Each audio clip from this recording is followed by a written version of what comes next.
And you've got to also, again, think of the consequences.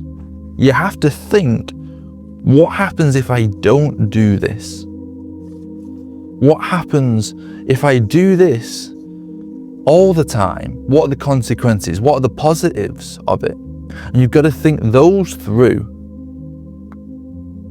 And what are the consequences if you don't go? Find a massive one. For me, what got me back majorly into the gym was that I knew, injury-wise, that I had to go. There was no other option for me. I had a back injury. I couldn't walk at some point. So I had to get myself there to live life.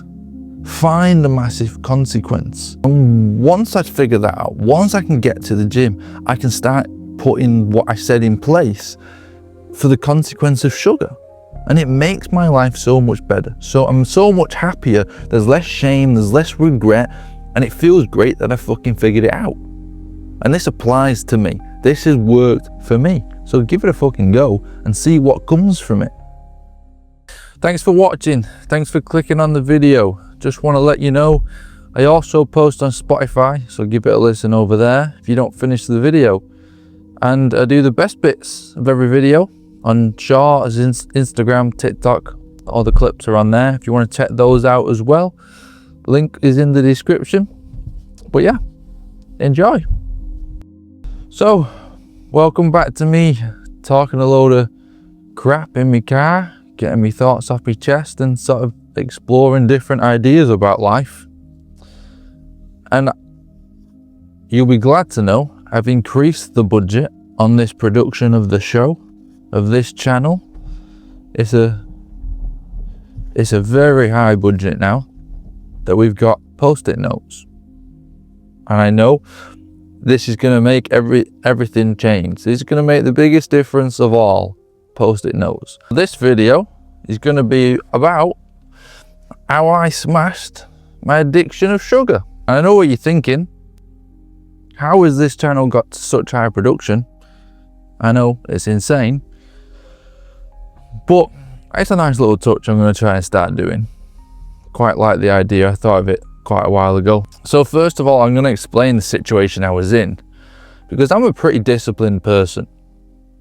I'm pretty strong mentally. I can resist things. I can think methodically through things. I can work my way through life doing good behaviors. I've been going to the gym for years now. I've been doing exercise almost my whole life. I've had points where I've dropped off, but it's been a big core of what I do. I've been on a specific diet for at least 4 years now. Now, don't get me wrong, I've gone off it and come on it in terms of little things, but the day-to-day, the majority of my week, Monday to Friday, I'm on a set way of eating. However, recently, I've just got into a massive habit of eating crap. And it's usually when I finish work. I'll chuck a task in there where I need to go to the shop to pick up some food for the week. And I'll end up buying crap, biscuits, Bakewells, custard creams, cookies, crisps. Everyone knows the shit. Now, I'm not like, don't ever eat bad stuff, only have a strict diet, don't enjoy yourself. Of course, I'm going to enjoy myself. I will allow myself to have certain things on a weekend if it's other people's choice, or it's with other people. I won't go and buy a pack of biscuits on the weekend for me. It'll be, should we get a dessert that goes with tea? Or you go over to someone's house and they got something out and I'll eat it now.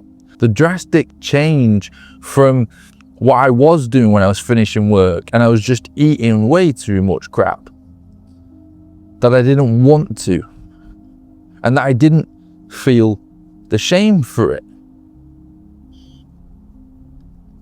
And if you're struggling with the sugar cravings like I were, like I said, I'm pretty disciplined, but I just couldn't knock it. Each day I would say, today I am not going to stop on the way home. And one time it turned out to be every day over the week, but every day I said I'm not going to stop. And I convinced myself that I would. And I just knew I had to stop it. Now I'm going to tell you how I did it. And the first one, here's another post-it note, is that you need to want it and you need to have regrets. If you don't have those two things, you've got no chance. I'll tell you now, you aren't going to do it. You aren't going to stop the bad habit. You aren't going to stop the going for sugar. And that's why I wouldn't do it. That's why I would say in the morning, because I didn't truly want to do it. I had to realize what it was giving me, what sort of feeling I was getting every time that I would buy these sugary items. Why was I doing it? You've got to figure that out. You've got to figure out, and you've got to have regret. You've got to want to figure it out. You've got to want to stop. And I'm not talking about in the moment. In the moment when I'm finishing work and I know I'll get to call home just before the gym, I can call. I'm not going to have regret when I bought it and I've ate it. But later in the day, or earlier in the day before it happens, I've got to be thinking and be going, I regret what I did. You've got to have these sort of feelings and recognize that you don't want to do it.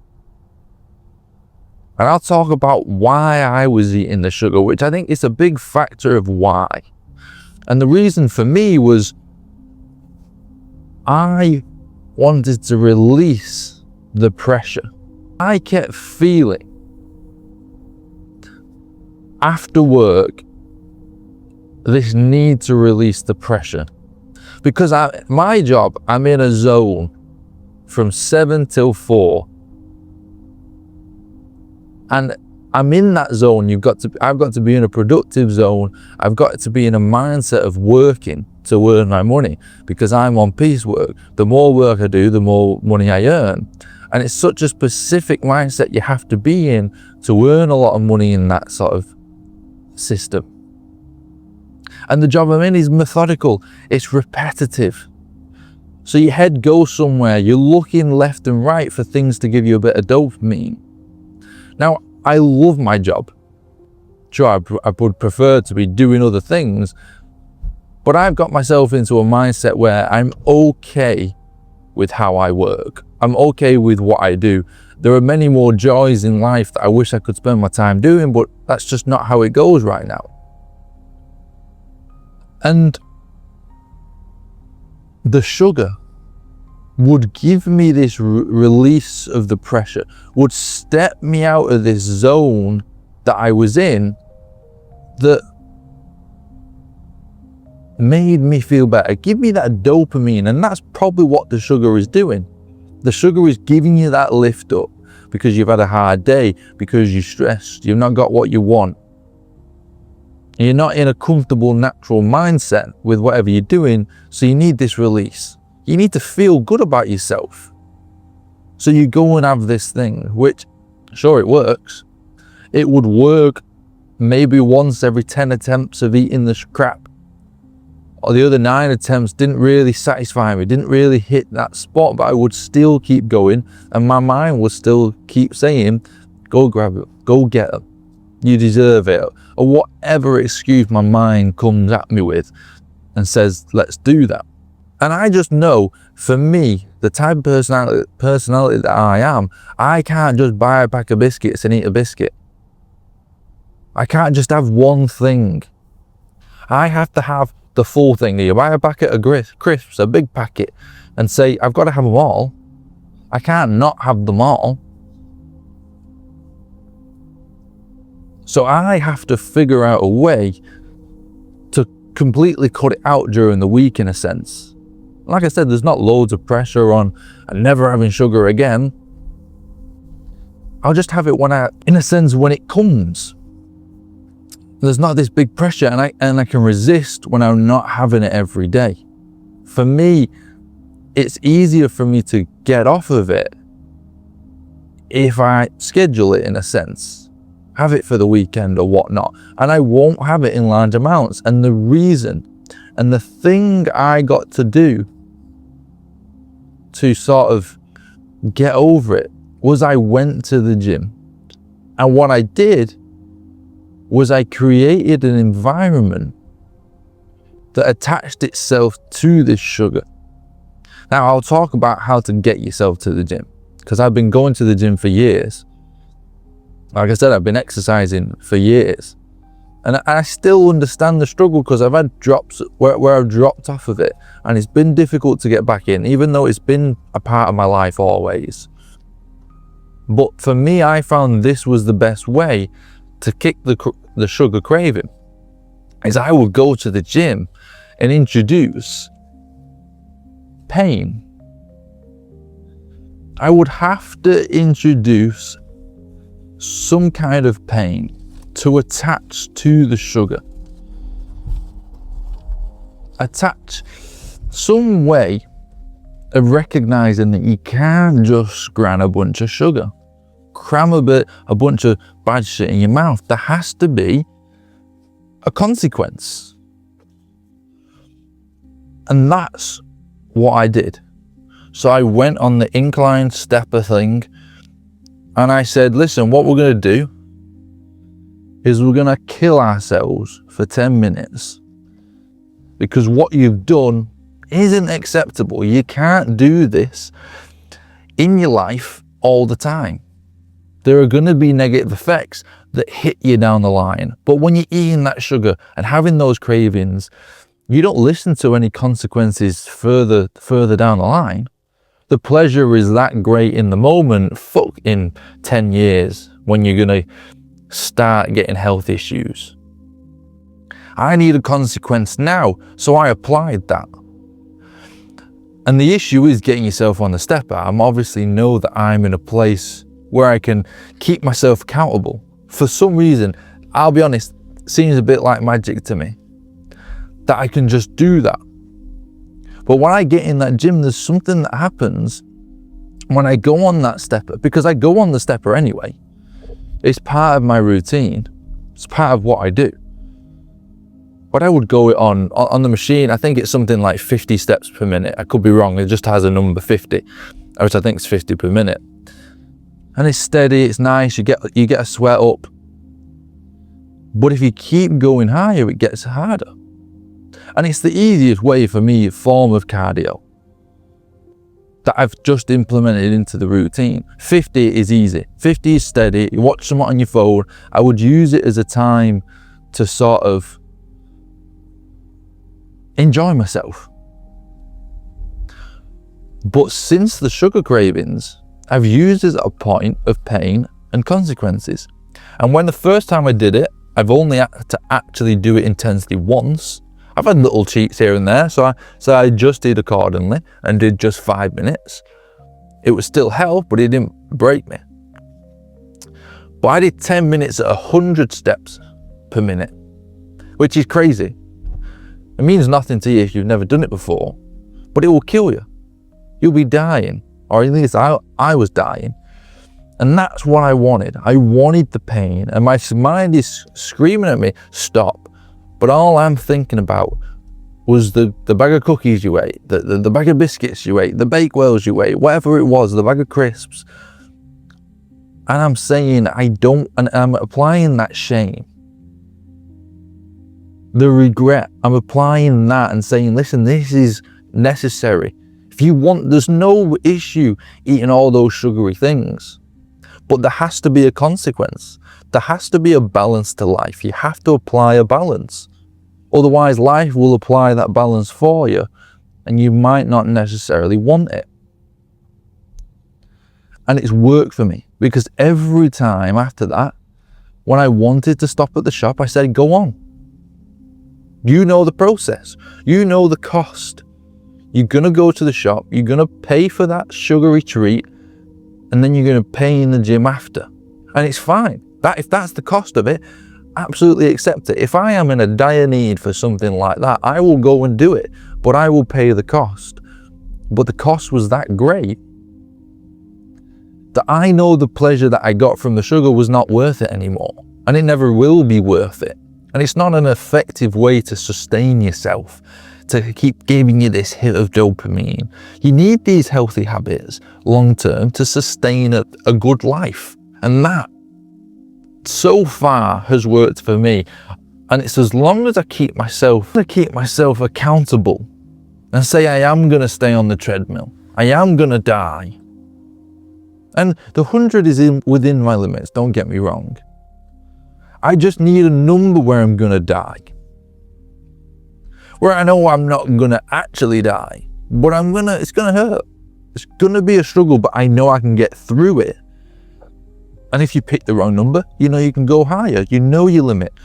I was dizzy after 10 minutes. To me, that is a good sign that I pushed myself too hard, which means it is too hard. And it's not going to be a regular occurrence. And the thing is, like I said, it hasn't happened in a major way since. And once I get into a rhythm of things, once I get used to something like that, it stops. And now I'm going to talk about how to get yourself to the gym, because obviously it's a major part that for me, I was already doing. And I've talked about this in other videos, but I'm going to mention it again. The easiest way to get to the gym is responsibility and accountability. And what I mean by that is you've got to get a partner. You've got to get a person and go to the gym with them. That is the easiest way. I go with my girlfriend. That's how we started. I was obviously going years before, but I had a big, massive break from it. And to get back into it, I needed responsibility and accountability. I can do it if someone else is doing it with ease. There's no debating it, because I've got this responsibility to turn up with the other person, and that other person will have it with you. And that's what's good about it. And if you don't have a person, which you will have a person, you'll have a friend that also wants to go to the gym. Just ask anyone. Ask anyone. And you only need it for the start. You don't need it. You don't need to think about the future of, God, we're going to do this for a year or two. No, just literally get there and go a few times, and you'll feel uncomfortable, but you won't when you're with someone else, because you'll be sharing the experience with them. You'll be distracted by them. And if you haven't got a person, if you're that lonely and desperate in terms of needing to do this, book a class. That's what we would also do. To get us both going, we had a class that was booked. And we could obviously always miss it. It's up to us to, but it was easier to go. It was easier to just turn up because it's booked. And also, another way of getting to the gym once you've got there, to stay there, is rhythm and ease. And what I mean by that is make it so easy and make it in such a methodical and rhythmic way in your day-to-day that it's hard to not. When I originally did it, we went to the best gym in the area, paid the money. Now, that makes us want to go, because we're paying the money. It's a lot of money. But also, we're going to have a good time. We're going to have a great experience because it's the best gym around. So it's now worth it. And not only that, for me, it was on the way home. Now, when I left where we were working previously, when I left there, I would hit traffic. And it could take me 40, 50 minutes to get home sometimes. But if I go to the gym, it takes 20 minutes to get to the gym. Now that's an easier path to go to. And it's in the rhythm of things. It's on the way home. So we made those decisions, and it just gets you there. And once you start going, you get in a rhythm of it. You get into it. That is the easiest way to do it. There is no other way that I know that you can do it. And you've got to also, again, think of the consequences. You have to think, what happens if I don't do this? What happens if I do this all the time? What are the consequences? What are the positives of it? And you've got to think those through. And what are the consequences if you don't go? Find a massive one. For me, what got me back majorly into the gym was that I knew, injury-wise, that I had to go. There was no other option for me. I had a back injury. I couldn't walk at some point. So I had to get myself there to live life, find a massive consequence. And once I figure that out, once I can get to the gym, I can start putting what I said in place for the consequence of sugar. And it makes my life so much better. So I'm so much happier. There's less shame, there's less regret, and it feels great that I fucking figured it out. And this applies to me. This has worked for me. So give it a fucking go and see what comes from it. But yeah, thanks for watching. Peace.